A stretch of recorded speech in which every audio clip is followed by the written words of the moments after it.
Hey, this is Mad Matt from Budget Boosting. Today we're going to show you the progression on the 1986 Nissan 300ZX Turbo, which we're upgrading to a T70 turbocharger, which I've shown on other videos. And we finally mastered the external wastegate. We tried it back here, but it kept hitting the transmission tunnel and the transmission bell housing, so we had to think really outside the box and relocate the wastegate tube to where it'll easily fit under the hood. And basically the trade-off for it is taking off the cruise control mechanism. I don't use cruise control anyway on fun cars, so this took the place of where the factory cruise control module is, and this fits perfectly there. And I have the dump tube going towards the exhaust manifold.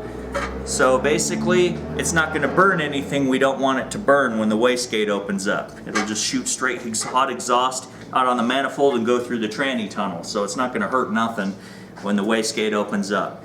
So having an external wastegate is a very big benefit because boost responds faster. When you finally get to the limit of your turbocharger or what you have your wastegate spring or boost controller set at, this thing quickly exits the excess exhaust. It brings it out fast, and it's quickly responsive, and it's more accurate than an internal wastegate, which is built on the turbocharger on some smaller turbos. This one doesn't have any provisions for an internal wastegate.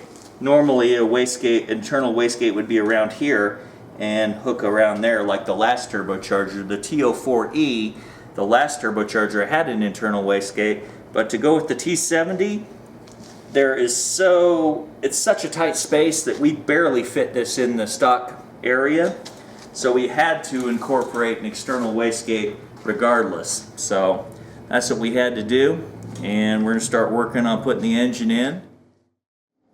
Hey, this is Matt from Budget Boosting here, and we just stabbed the engine in the 300ZX. We just secured it to the transmission. So we want to show you how the big T70 turbo fit in the stock location, as well as the wastegate that we put in. So first, come take a look at the T70 turbocharger.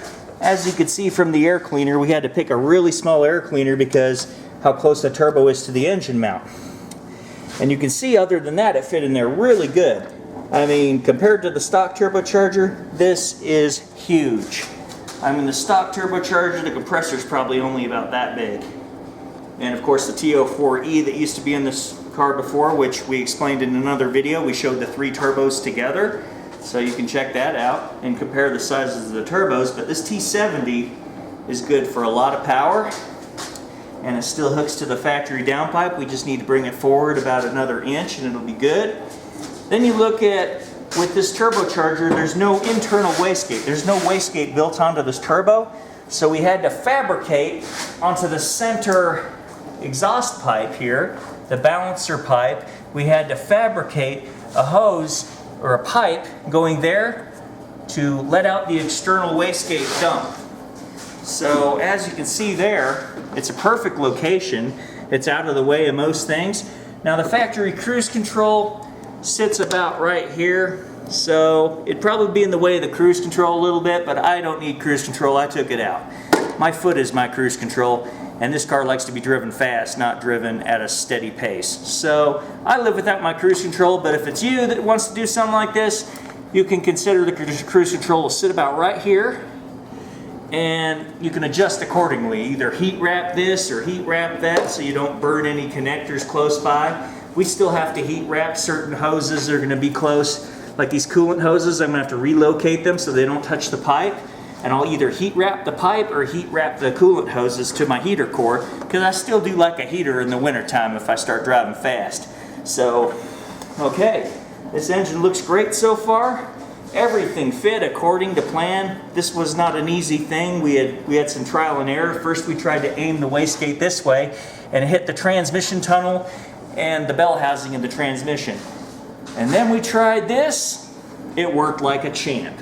It almost looks like it could be factory equipped, except no factory puts external wastegates on a car, except for like the Ferrari F40 and a couple others like that. So that was a while back. Anyhow, here's where we're at. We got the engine stacked. Now we just have to take our time and put all the rest of the goodies on, which will take some time. But hey, T70Z, this little sucker's gonna be quick real soon, so more to follow. Thanks again for watching Budget Boosting.